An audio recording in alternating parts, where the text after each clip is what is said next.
Riesci a cambiare un po' le cose? Bisogna. L'esperienza per a voi. 50 anni la si ha in tanti campi, così non è più riconosciuta. E invece troppo giovani per la pensione e troppo vecchi per lavorare. La Regione Veneto da 20 anni ha lasciato sole le famiglie con disabili, questo glielo dico. Io me lo auguro veramente No, che pensate al sociale un attimino. Devono Scatenatissima sono, perché io ma- voglio difendere mio figlio fino alla fine. certo.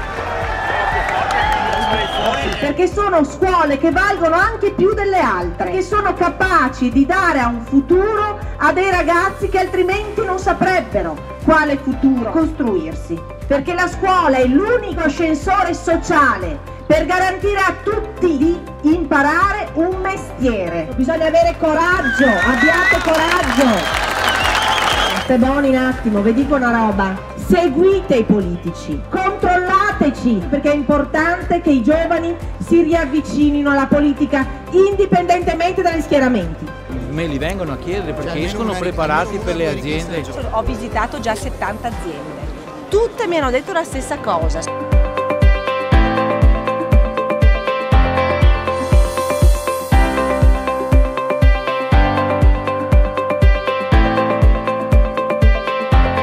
Sono un disoccupato che ho perso la vista, 36 anni di lavoro in fabbrica e non ho né la malattia professionale né l'invalidità civile, niente. Perché sto ascoltando alcune aziende piccole partite da start-up che mi dicono grazie alle nuove norme sul lavoro anche loro, il Jobs Act, faciliterà le assunzioni. Non riusciamo a trovare gente formata nel nostro settore a un livello. La Regione deve tornare a credere nei talenti e delle eccellenze. Allora la Regione finanzierà il 33% attraverso Veneto Sviluppo, cioè della cifra che a voi serve anche per partire. La politica non può mica girarsi dall'altra parte. Come sta andando? Devi resistere, sai? Perché ho lanciato le 3 proposte per le imprese, tra cui accesso al credito, cioè anche la Regione che deve credere in voi. Questo sarebbe paradiso, perché è una fatica.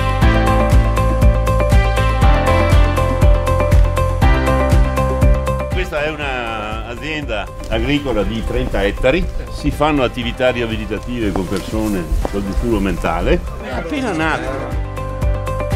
Welfare rigenerativo lo chiamano, no? È quello capace di diventare impresa con una grande sinergia con il mondo della cooperazione, il mondo del volontariato. Guardi, prima io ho parlato del valore del sorriso, quanto è importante è regalare un sorriso, vero? Guardi che bei sorrisi che ci sono qua.